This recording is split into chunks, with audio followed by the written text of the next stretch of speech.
Hello everybody, I'm Luc. I work in Pau Airport in the southwest of France, and today I want to present you a major activity uh, that there is in our TMA, and we have to deal with it, which is parachute dropping activity. First of all, you have to see that the area where I work is full of dropping areas. They are everywhere.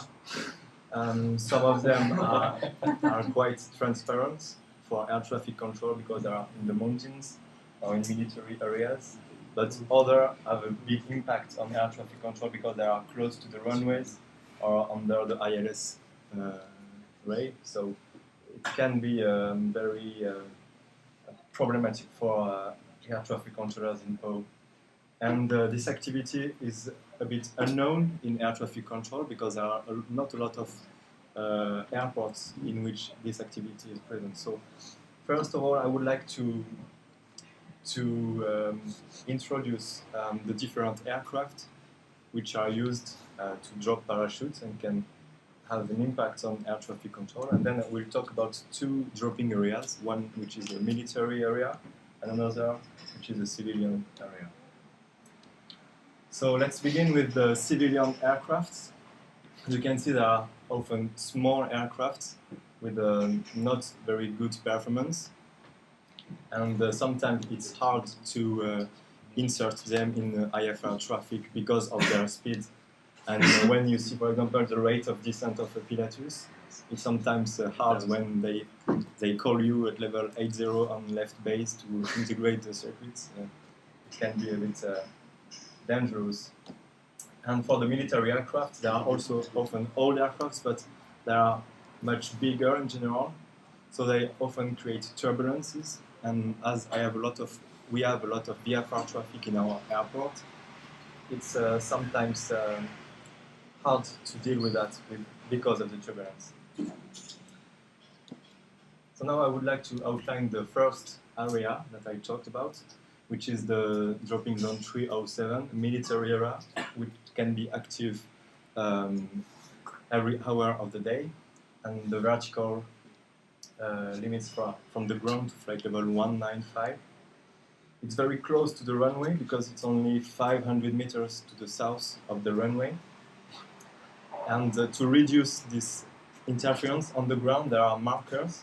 So that's people who are looking at the parachute falling, and they have to warn us if there is a problem of a parachute which is going too close to the runway.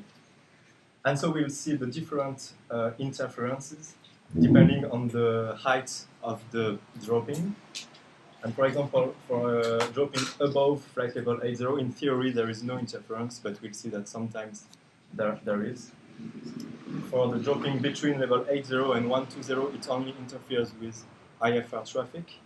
And for dropping above flight level 120, it interferes with everything. You cannot have any planes in your CTR while there is a dropping. So this is the runway of Pau, here, and the zone is just here. And here you have all the standard departure, so IFR standard departure, and the area interferes with all this departure. So when you have a commercial flight taking off, you cannot drop clear for a parachute dropping. And that's one example. And for the low altitude drops, this is the stack that the plane uses. The runway is there, and so in theory, a low altitude drop doesn't interfere with traffic.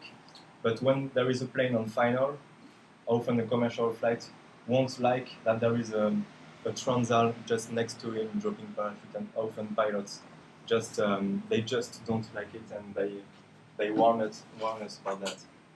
And for the high altitude drops, you see the runway is there, the stack is very close to the runway, and often if there is a strong wind from the south, the parachutes can fly over the runway and fall after the runway. It happens sometimes.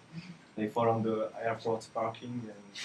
And so we always have to know how long does it take to fall for a parachute. the pilot has to tell us, and we have to calculate with our traffic to see if it's okay or not. So we often have to whether delay the dropping or delay the IFR traffic. So it's a bit complicated sometimes when we have to delay, because we have to know that a high level altitude drop can last for 10 minutes, the time of descent, so it can be very hard. Another dropping zone is a civilian area, dropping zone 301, which is very famous for French parachute, because a lot of people go and train there. This area can only be activated during the day, but it interferes with IFR tracks. So this is again the runway of Pau, and the area is there, right on the main standard departure, which is almost always used in Pau, the Lambay 3 whiskey. Yeah. And it's just on the track, and it also interferes with all the other IFR departures. So when it happens, as it is in a G-class airspace, we don't have to separate planes. So we have to, in theory, we would just have to give traffic informations, but commercial flights don't really like that. So we often have to give vectors to the planes to avoid the area. And another example is when the runway 13 is in use. This is a new procedure used in Pau, and the first time it has been used, there was an erraticas because the zone was just above the arrival, so there was a commercial aircraft descending 3,000 feet, and the pilot just called us, he was 2,500 feet to activate the zone, so there was an erraticas. So now the pilot has to call us before taking off, just to say, I'm going to activate the zone, is there a runway 13 use, to avoid this kind of problems. So as a conclusion, I would say that, as you can see, it's a main activity for air traffic controllers in Pau, and it's not, I think it's not recognized in our country, in our job, because yeah, there are not a lot of airports in which there is this activity, and I think measures will be taken by the administration to take this traffic into account and to make them more important in order that we are that we can be recognized as the real activity in air traffic control. So 2 minutes more. Okay. Let's do in fact, I thought I was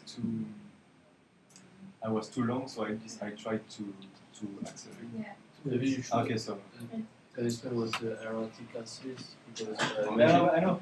In fact, I thought I only had one, because Benjamin looked at me and saying it's explain to. Imagine that we are we don't know anything about tickets. Yeah, okay, but I will take time. It's the first time I presented, so you have 1 minute 30 seconds. So